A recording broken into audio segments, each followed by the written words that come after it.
Sí, uno, dos, dos, tres, probando. Uno, uno, dos, tres, probando. No sé, en Zoom. Uno, dos, tres, probando.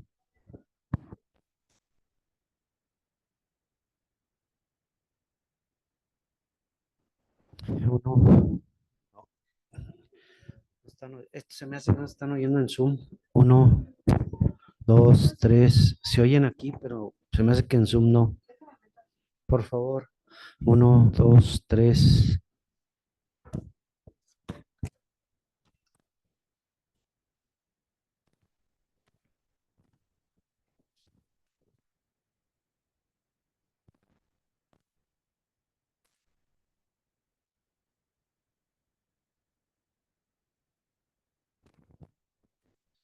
Uno, dos. Y ahora sí. Uno, dos, tres. Sí, ya.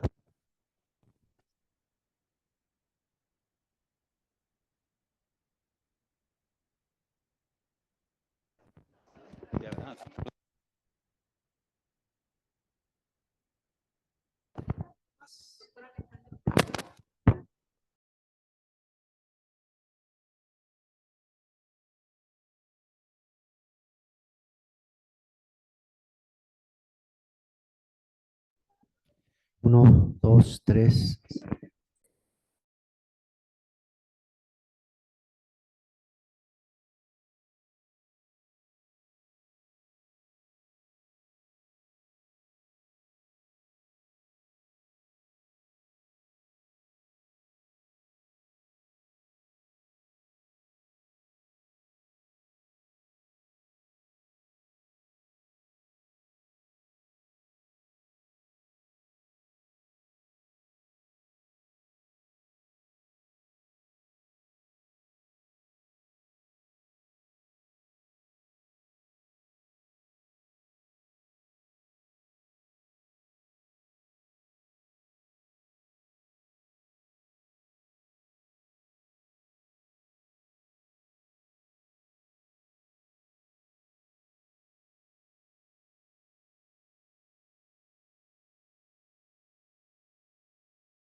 Bueno, muy buenos días a todos.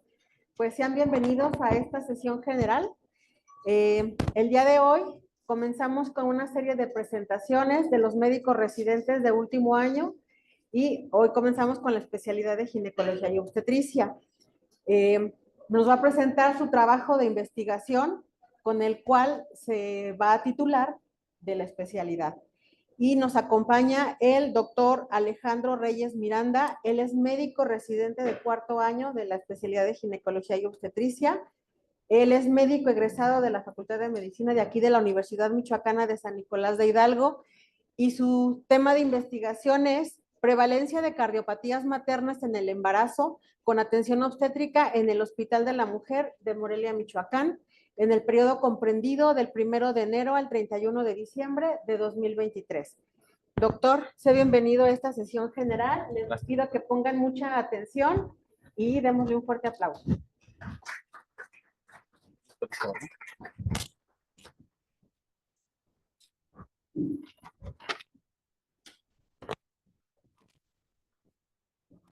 Gracias, doctora. Buenos días a todos. Primero que nada, agradecer al Departamento de Enseñanza por la oportunidad que nos dan a los residentes de poder dar a conocer los trabajos de investigación que año con año se están realizando. El día de hoy voy a presentarles mi trabajo de investigación, el cual se titula Prevalencia de cardiopatías maternas en el embarazo con atención obstétrica aquí en el Hospital de la Mujer, en el periodo comprendido del 1 de enero al 31 de diciembre del año 2023. Antes de comenzar, también quiero agradecerle a mi asesora de tesis, a la doctora María del Rocío Santín Campuzano, y a mis asesores metodológicos, la maestra Alma Rosa Picasso Carranza y al doctor Jorge Luis Medina López, ya que de alguna manera ellos han influido pues de manera muy importante para que este trabajo se haya podido realizar y todavía se esté afinando cada día más y más.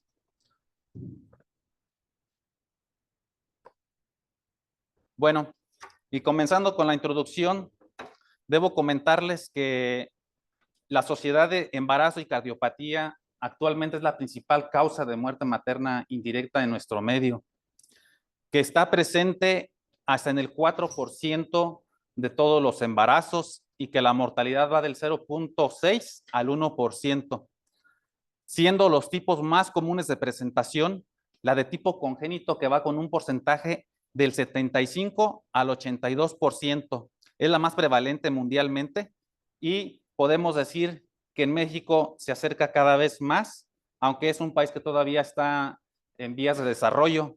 Es menos frecuente la adquirida con solo un 25%.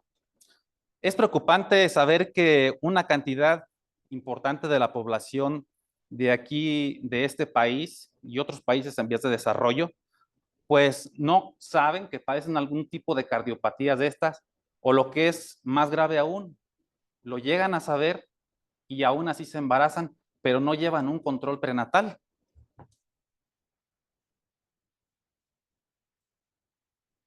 Y desde luego no siempre debemos de juzgar a las pacientes.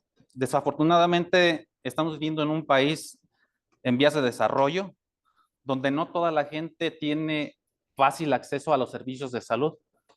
Existen comunidades muy alejadas que les dificulta a estas pacientes poder acudir de manera rutinaria, de manera adecuada a recibir atención médica. En México, la mujer, por el solo hecho de ser mexicana, ya es considerada una paciente de alto riesgo. Si a esto le agregamos una alteración de tipo cardíaco, pues esto se presta a que se complique aún más. Por ello, por supuesto que es importante, es indispensable que el personal de salud, en este caso nosotros, captemos a tiempo a las pacientes, realicemos un buen diagnóstico para así darles el manejo que requieren y el seguimiento que requieren y por el tiempo que sea necesario. Esto nos va a ayudar a reducir las complicaciones no solamente de la mamá, sino también del feto. Y por supuesto, secundariamente vamos a reducir tanto la morbilidad como la mortalidad. De acuerdo a la Organización para la Cooperación y el Desarrollo Económico, México está ocupando el primer lugar en embarazos en pacientes adolescentes, con alrededor de 500,000 de mujeres. Aquí lo grave es que la mayoría, hasta el 60%, son pacientes de escasos recursos, que no tienen la capacidad, no tienen la manera de acceder de manera óptima a los servicios de salud. Y si a ello le agregamos que algunas pacientes tendrán herencia autosómica dominante, pues es más grave, porque esto quiere decir que algunos bebés que nazcan de estas mujeres tendrán hasta el 50% de posibilidades de nacer con este padecimiento genético. Quizás muchas de ellas puedan ser mujeres, puedan llegar a la etapa adulta y pueda repetirse el ciclo.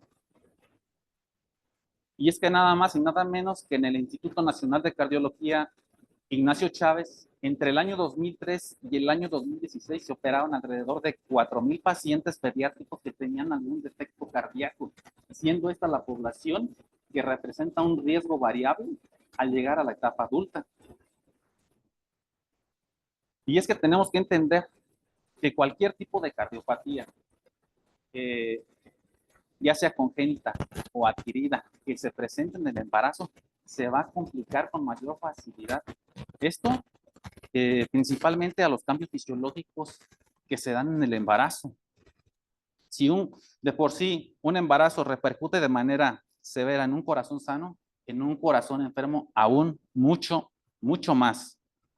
¿Y a qué nos estamos refiriendo? Aquí vemos esta gráfica donde podemos ver que el aumento del volumen plasmático es uno de los cambios cardiovasculares que más importantemente se van a asociar a resultados adversos cardiovasculares en estas pacientes. También no podemos dejar de lado el gasto cardíaco, que llega a aumentar hasta un 50% y todavía aún más en el tercer trimestre, asociándose además a un incremento de la frecuencia cardíaca de la paciente. Algunas literaturas mencionan que llega a ser hasta de 115 latidos por minuto y se puede considerar normal, y esto siendo debido a los cambios que la paciente presenta, porque muchas veces nos alteramos cuando vemos que su frecuencia cardíaca rebasa los 100 latidos por minuto. Además, debo de decirles que también la reducción de las resistencias vasculares periféricas implica una reducción de la presión arterial media, lo que va a desencadenar que hasta en el 75% de las pacientes experimenten esta sintomatología, como es la disnea, la ortopnea, el edema periférico, astenia, entre muchos otros síntomas, los cuales pues son difíciles de diferenciar de una paciente que tiene alguna alteración cardíaca de aquellas que solamente se deben a los cambios fisiológicos que se están presentando en el embarazo. Y es que tenemos que recordar que hacia el final del embarazo, es decir, a partir de las 38 semanas, durante el trabajo de parto y en el puerperio, se van a presentar un aumento del 30% más del gasto cardíaco a lo que ya aumentaba, que era un 50%, es decir, puede llegar a aumentar hasta un 80%. Esto va a desencadenar que se puedan llegar a presentar la mayor cantidad de complicaciones cardiovasculares, llegando a generar falla cardíaca o algún trastorno del ritmo.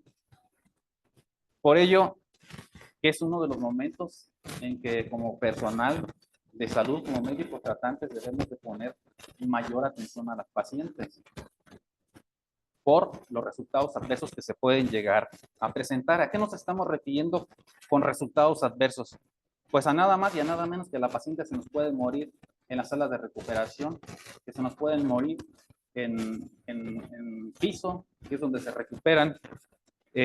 Además de que pueden quedar con falla cardíaca hasta 6 meses después de haber resuelto el embarazo, que pueden presentar algún evento de tromboembolia pulmonar, de trombosis venosa profunda, se pueden infartar, pueden presentar arritmias, eventos vasculares cerebrales, ataques isquémicos transitorios que se van a manifestar con pérdida transitoria del estado de alerta, o pérdida de la visión, o amaurosis, que muchas veces llegamos a confundir y le tenemos tanto respeto a la preeclampsia, a la eclampsia, que a veces cuando las pacientes llegan a presentar estos episodios en piso o en las áreas de recuperación, lo primero que queremos descartar es una eclampsia, y a veces andamos radiando a las pacientes sin molestarnos un poquito, en a veces en ponerles un estetoscopio en el área cardíaca.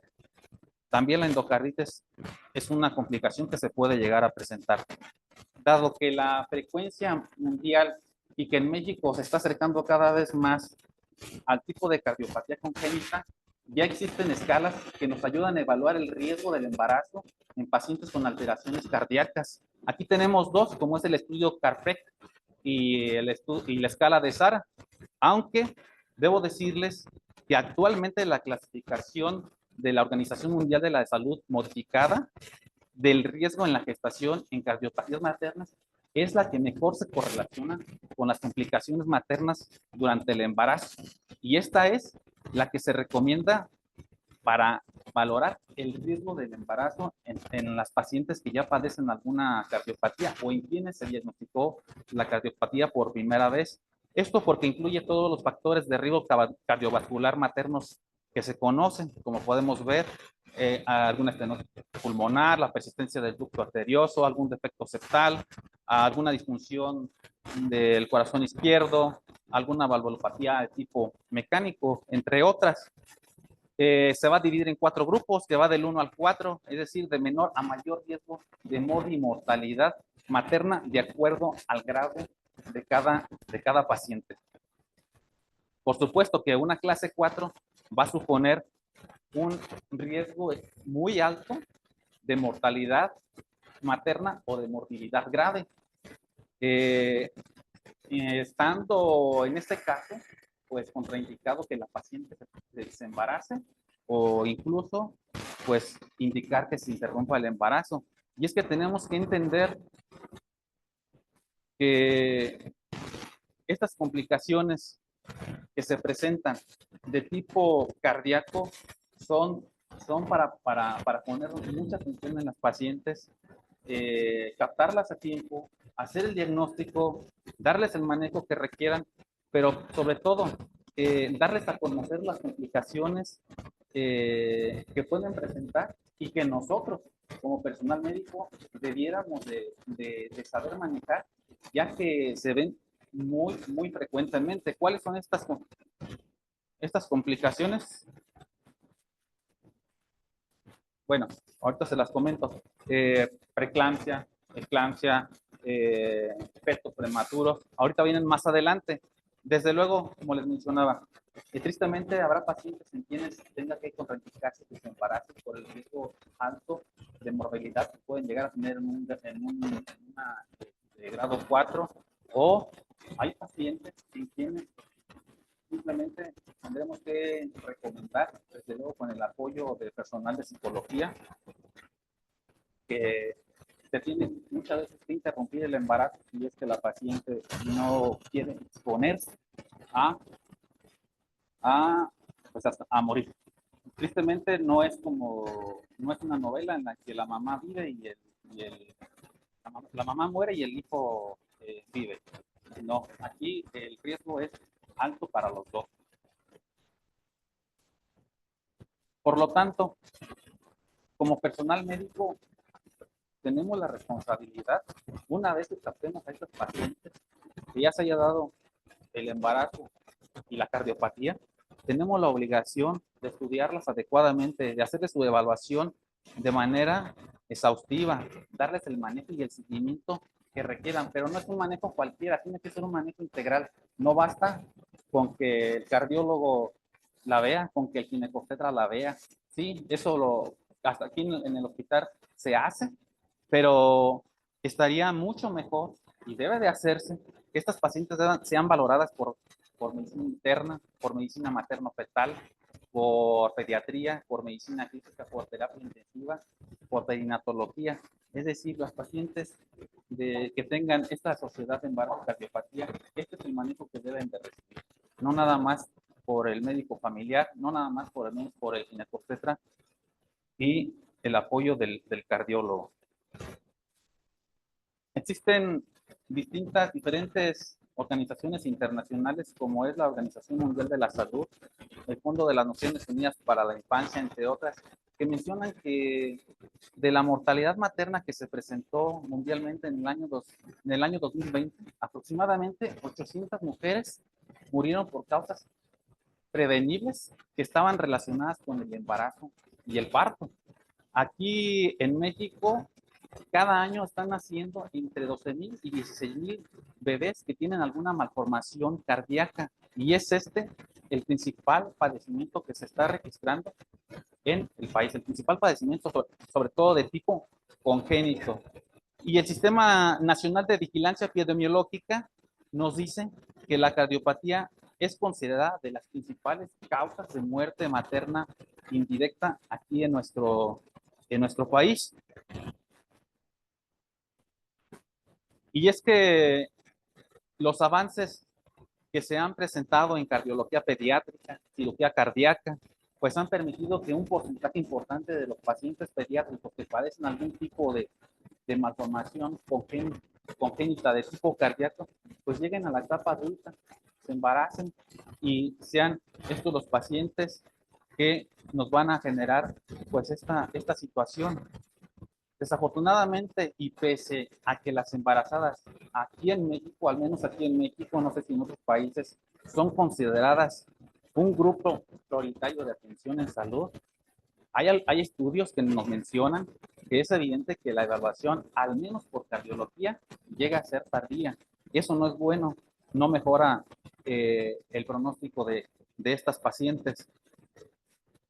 Por ello pues es importante, es fundamental que nosotros como personal de salud realicemos un diagnóstico y demos un tratamiento de manera oportuna y que debemos a conocer, como les mencionaba hace un momento, a las pacientes, las complicaciones a las que se exponen y sobre todo que nosotros sepamos manejarlas. Nada alejadas de estas complicaciones de lo que manejamos día a día nosotros en el área de cirugía. Los estados hipertensivos, como es la preeclampsia, la hemorragia postparto, los partos prematuros, los fetos con bajo peso al nacer, la restricción del crecimiento intrauterino y, como les mencionaba, algunas pacientes tendrán herencia autosómica dominante, por lo que algunos bebés pueden tener cardiopatías congénitas y las tienen. Aquí nuestro Hospital de la Mujer, a pesar de que es un hospital de segundo nivel, es visto en todo el estado como el principal centro de referencia de todas las pacientes que requieren de un manejo avanzado, no solamente de municipios de este estado, sino también de municipios colindantes aquí al estado de Michoacán, como lo es Guanajuato, como lo es parte de Guerrero y algunos municipios del estado de México. Por lo mismo, pues se ha visto un aumento en la atención de estas pacientes que están padeciendo esta condición y debido a que nuestro hospital pues no cuenta con una estadística de las pacientes que se están viendo con esta condición clínica, es que nació nuestra pregunta y nuestro tema de investigación. ¿Cuál es la prevalencia de las cardiopatías maternas en el embarazo con atención obstétrica que atendemos aquí en el Hospital de la Mujer en el periodo de tiempo que ya les comentaba, de enero a diciembre del año 2023?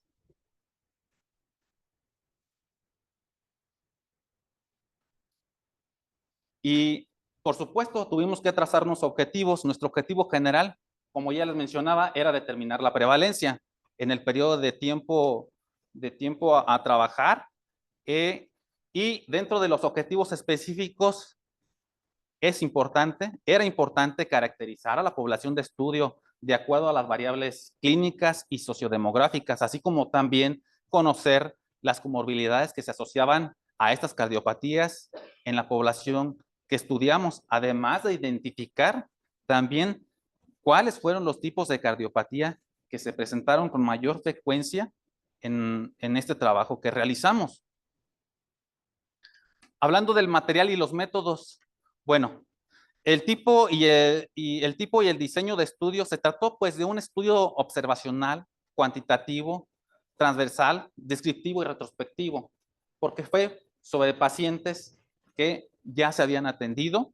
Tuvimos que clasificarlos, obviamente. En ese periodo de tiempo de todo el año 2023 se atendieron alrededor de 3,400 pacientes embarazadas. De ellas, 50 pacientes tuvieron sospecha clínica de cardiopatía durante el embarazo y nuestra muestra fue de 11 expedientes. Obviamente, teníamos que realizar y tomar en cuenta los criterios de selección. ¿Cuáles fueron los de inclusión? Como les mencionaba, expedientes de pacientes que contaran con diagnóstico de cardiopatía confirmada por un ecocardiograma y que hubieran sido atendidas aquí en nuestro hospital, así como también mujeres con cardiopatía confirmada, aunque el embarazo no hubiese llegado al término. ¿Cuáles fueron nuestras variables sociodemográficas a investigar, a trabajar? Por supuesto, la edad era importante, es importante el número de gestaciones, la vía de resolución obstétrica, así como también las comorbilidades y el tipo de cardiopatía. ¿Cuántas presentaron hipertensión pulmonar secundaria? Además de cuáles fueron las complicaciones que llegó a presentar tanto la mamá como el bebé.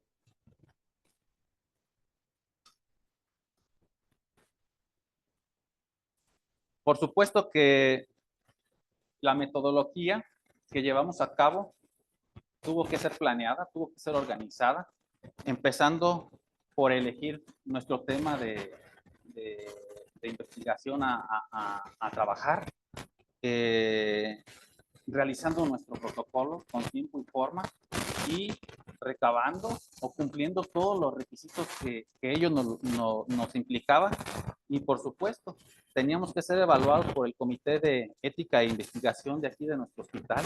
Y una vez que ellos nos otorgaran el dictamen de aprobación, que en este caso fue positivo, pues teníamos que acudir a las distintas áreas como fue el archivo médico a recabar los expedientes que cumplieran con los requisitos para poder realizar el trabajo. Desde luego, recabar la información y plasmarla en programas de Microsoft, Excel, en programa SPSS, y pues vaciar los resultados que encontramos, así como también la discusión, las conclusiones, y poder presentar ahora nuestro trabajo. Bueno, dentro de los resultados encontrados y de las variables sociodemográficas, una de ellas que es importante y que me parece importante que teníamos que investigar era la edad de la paciente. Y nos damos cuenta que encontramos pacientes adolescentes de 15 a 19 años de edad con un porcentaje de un 18%. La edad máxima fue de 30 a 34 años de edad, teniendo la prevalencia más alta entre los 25 y los 29 años de edad con un 45%. Lo que preocupa y lo que llama la atención es que cada vez los pacientes se complican y no solamente por esta causa, más jóvenes. Respecto al número de embarazos, pues nos damos cuenta y creo que la lógica está acorde. Es más común la presencia de esta patología en las pacientes primigestas con un 90% contra solo un 9% de las pacientes que tenían más de un embarazo. Esto quiere decir que no es que no haya pacientes cardiópatas que ya se hayan embarazado. Creo que la orientación, consejería y la información que se ha otorgado a estas pacientes ha sido la adecuada y o les da miedo o, como les digo, la orientación consejería ha sido buena y no vuelven a embarazarse tan fácilmente.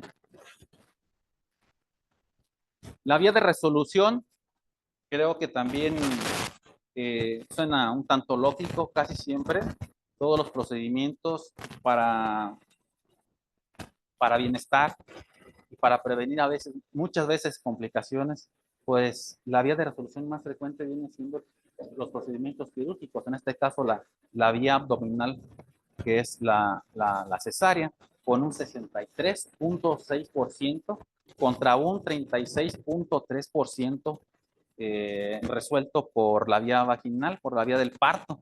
¿Cuántas presentaron comorbilidad de estas pacientes? Pues al menos la mitad. Al menos la mitad. ¿Cuáles fueron las comorbilidades que con mayor frecuencia se presentaron?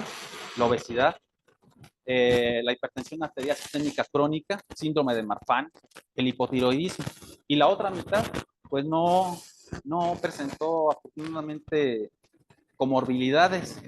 Es importante, y fue importante investigar cuáles fueron los tipos de cardiopatía que prevalecieron de acuerdo a los datos que encontramos en otros países, en otros países y en otros estados de aquí de México. Y nos damos cuenta que aquí, al menos en este hospital, prevalece más la cardiopatía de tipo adquirido, siendo estas las más comunes o las que se encontraron, que fue la insuficiencia tricuspidea, seguida de la insuficiencia mitral, correspondiendo a un 63.6%, y de las congénitas, un 36.4%, donde encontramos la persistencia del conducto arterioso, la comunicación interauricular, el síndrome de Wolff-Parkinson-White y el síndrome de Marfan. Algunas de ellas combinaban más de una cardiopatía. Del total de las pacientes, de los expedientes que se recabaron, era importante saber cuántas pacientes presentaron hipertensión pulmonar secundaria a consecuencia de esta patología, y encontramos que al menos la mitad presentó algún grado de hipertensión pulmonar secundaria. Solo uno de ellas fue de grado severo, las demás fueron leves y moderadas, pero se complican con secundariamente con esta patología, sí se complican. Además, ¿cuáles fueron las complicaciones que también se encontraron tanto en el bebé como en la mamá? Bueno, la mitad presentó complicaciones. Dentro de las que se encontraron en los recién nacidos, la más frecuente fue la prematurez, seguida de fetos pequeños para la edad gestacional y la restricción del crecimiento intrauterino, que también son muy frecuentes. En la mamá, los estados hipertensivos prevalecieron con la hipertensión gestacional, la preeclampsia y la anemia. Y desde luego, comentar lo que resultó de la búsqueda de nuestro objetivo general, que era la prevalencia. De esas 3,450 pacientes que atendimos en este periodo de tiempo, se encontró que la prevalencia fue del 0.32% del total de todas las pacientes que evaluamos y del total de las 50 pacientes a las que descartamos. Abordando ya nuestra discusión, algunos autores, como fue Hernández, menciona que la edad en que predominó la cardiopatía y el embarazo fue de los 16 a los 25 años. Nuestro rango de edad promedio fue de 25 a 29 años de edad. Para González se encontró entre 19 y 35. Con él coincidimos, con el otro no, pero siguen siendo mujeres jóvenes. Y yo creo que esta diferencia puede estar dada por la edad, por el diagnóstico, por los datos sociodemográficos de la población en estudio. Aquí lo importante es darnos cuenta que la mayoría de las publicaciones, como les menciono, siguen incluyendo mujeres jóvenes en etapa reproductiva, por lo que es importante que realicemos el diagnóstico de manera oportuna.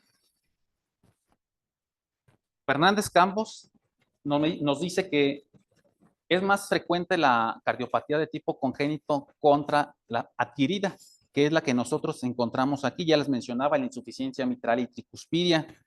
Y La vía de resolución, Basant Sharma, pues, que es un estudio que él hizo internacionalmente, pues no tenemos nada que envidiarle porque también están resolviendo este tipo de padecimientos por la vía cesárea con un porcentaje que va hasta del 78% y solo el 22% se resolvió por la vía vaginal. En nuestro caso, el porcentaje fue del 63% por la vía cesárea contra un 36% por la vía vaginal. Desde luego, con indicación médica. Ross-Kessling nos menciona que las valvulopatías de tipo congénito siguen siendo más frecuentes en países de primer mundo y que las adquiridas siguen siendo las más frecuentes en países en vías de desarrollo, en países de tercer mundo, como es el nuestro. Él encontró un 72% de las valvulopatías adquiridas contra un 63.6% de las que encontramos nosotros. Dentro de las complicaciones que se presentaron con mayor frecuencia de acuerdo a Correa y colaboradores, pues coincide con lo que nosotros encontramos, sobre todo en el bebé, que fue la prematurez, además del bajo peso y de la restricción del crecimiento intrauterino.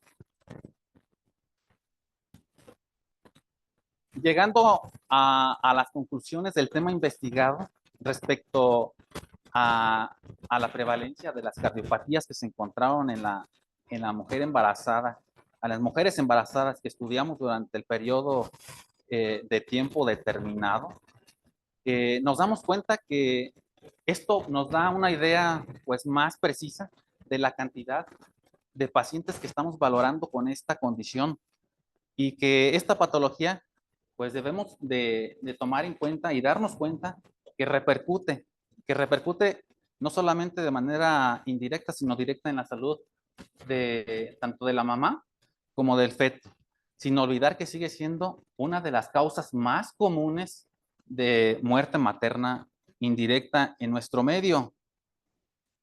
Por supuesto, también se concluye que es importante que como personal de salud tengamos la responsabilidad de llevar a cabo una buena clínica propedéutica en todas las pacientes, con la finalidad de diagnosticar a tiempo, de tratar a tiempo y de mejorar de manera importante el pronóstico en esta población. Asimismo, lograr disminuir tanto la morbilidad como la mortalidad en este tipo de padecimientos. Por supuesto,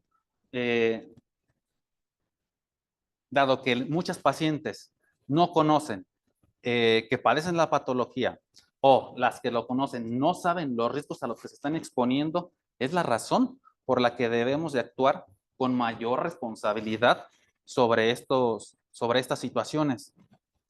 Afortunadamente, puedo decir que en el periodo de tiempo y en el tiempo que yo llevo aquí, que son 3 años, no se ha presentado una muerte materna a consecuencia de alguna cardiopatía, ya sea de tipo congénito o de tipo adquirida. ¿Esto qué nos hace pensar? Pues que el manejo que se les ha dado a las pacientes en las distintas áreas, pues ha sido el adecuado. Y con ello, pues hemos tenido resultados que han sido favorables para las pacientes. Y ya por último, pues yo personalmente concluyo que las pacientes siempre deben de ser una prioridad. Casi la mitad de las pacientes que asociaron embarazo y cardiopatía presentaron alguna complicación. Si no fue materna, fue fetal.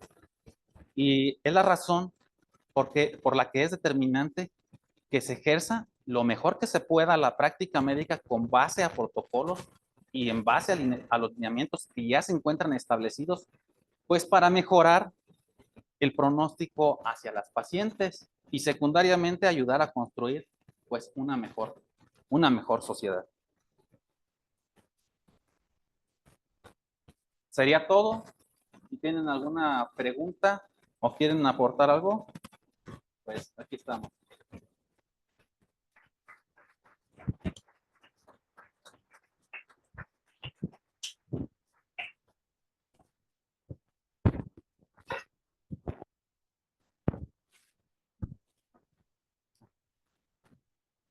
Sí.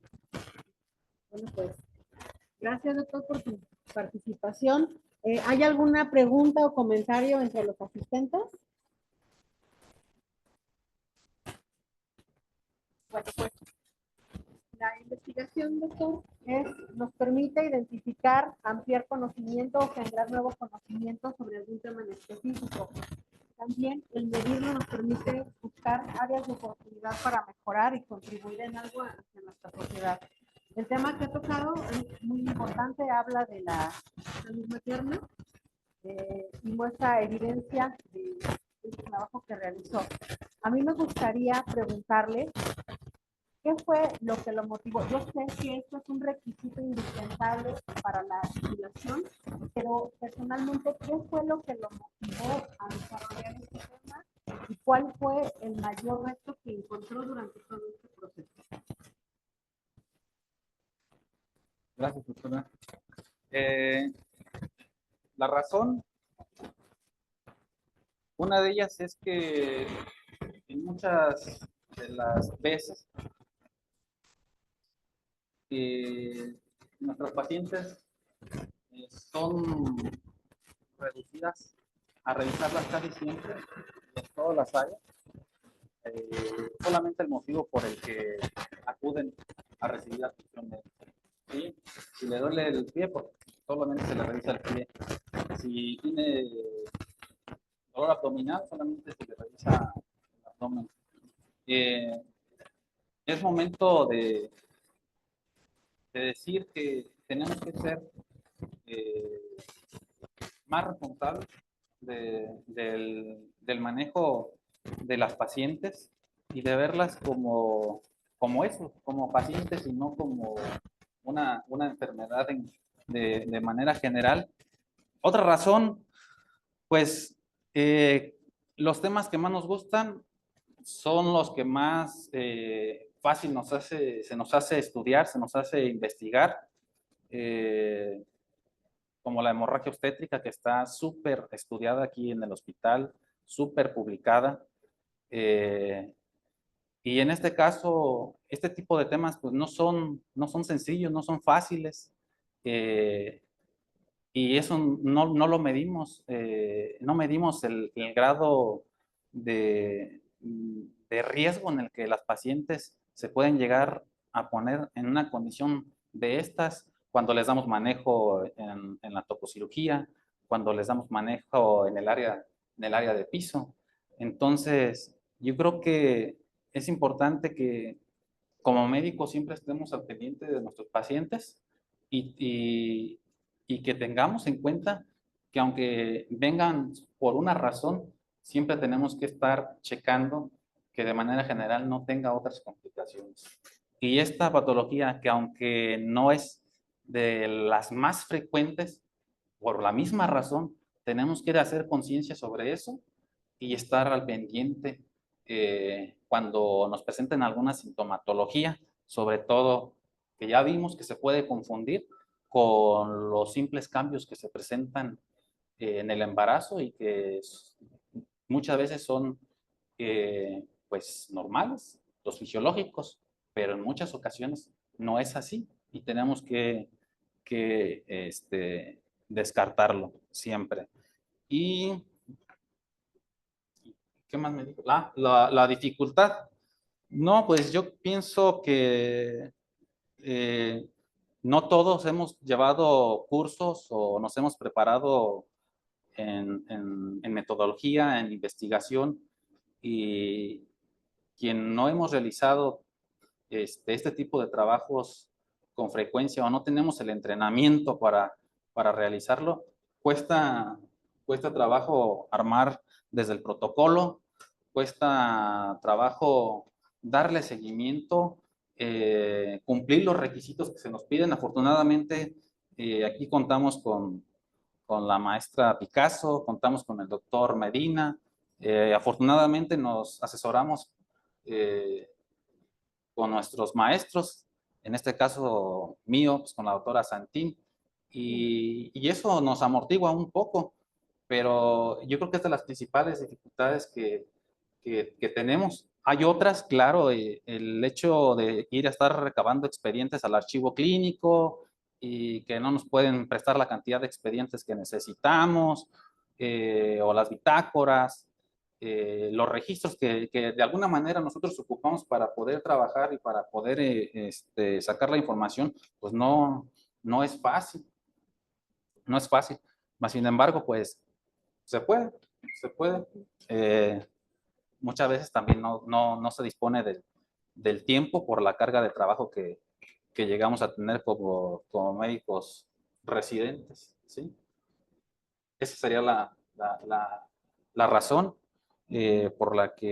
esa fue la razón por la que yo decidí tomar el tema, y esas fueron las dificultades que al menos realizar el trabajo y llevarlo hasta el día de hoy.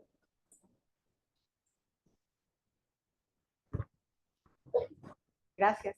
Doctora. Más que nada es para los internos que llegan, para los médicos internos que se van y para regresar. Recordarles respecto a esto que la clínica es muy importante. Es bien importante revisar a un paciente. Súper importante, ver el llegado capilar, verle si no tiene acroceanosis. ¿Sí? Entre más pacientes revisen, van a saber qué es lo normal, y a lo mejor no podemos saber qué tiene, pero sí sabemos que hay algo que no está bien y que hay algo que no es normal. ¿A cuántas embarazadas ustedes les revisan los campos pulmonares? ¿A cuántas embarazadas les revisan la frecuencia cardíaca? Siquiera se toman un minuto para checar. ¿Sí? Y en consulta externa hemos tenido pacientes que tienen, nosotros las encontramos con hipertensión pulmonar. A lo mejor no sé qué tiene, pero yo sé que esos campos pulmonares no son normales. A lo mejor no sé lo que tiene, pero sé que tiene diferente color de las manos, que tiene acroceanosis. Y a lo mejor un materno fetal me dice, ¿y qué tal si es un fenómeno de Raynaud? ¿Y qué tal si no? Que la van a hacer un ecocardiograma y tiene un problema de hipertensión pulmonar por cardiograma. Y todos nosotros tenemos que pararlas al menos. Acostúmbrense a revisar a las pacientes, por favor. Porque si es una embarazada, nada más te revisan lo que es el bebé, la frecuencia cardíaca, fondos uterinos y se va. Entonces, es muy importante que las detectemos. Chicos que se van a su servicio social, ustedes detectan un montón de cosas porque van testecitos de sus hospitales y las requieren. Si se las vuelven a regresar, vuelvan a regresar, por favor, a los hospitales. Eso lo muchas gracias. Bueno, pues ya no hay más comentarios. No me resta, doctor, más que agradecerle la participación, el esfuerzo. Estar aquí al frente se requiere de esfuerzo, de mucho valor, de vencer el nervio, y mi reconocimiento por el trabajo desde mi espacio. Estoy muy pendiente de cada uno de los residentes del recurso humano en formación, y sé del compromiso que ha tenido para llevar a cabo este trabajo. Muy interesante la investigación. También mi agradecimiento y reconocimiento para los asesores, la doctora Santín, la maestra Alma Picasso, el doctor Medina y todos los integrantes del comité, pero reitero, en su esfuerzo, doctor. Gracias. Muchas gracias. Hay que seguir preparándonos, hay que seguir trabajando. La invitación para los residentes de último año que van a estar presentando en una serie de participaciones en las sesiones generales. Y termino con mi entrega del reconocimiento por haber sido ponente en nuestra sesión general. Gracias. Gracias, doctora.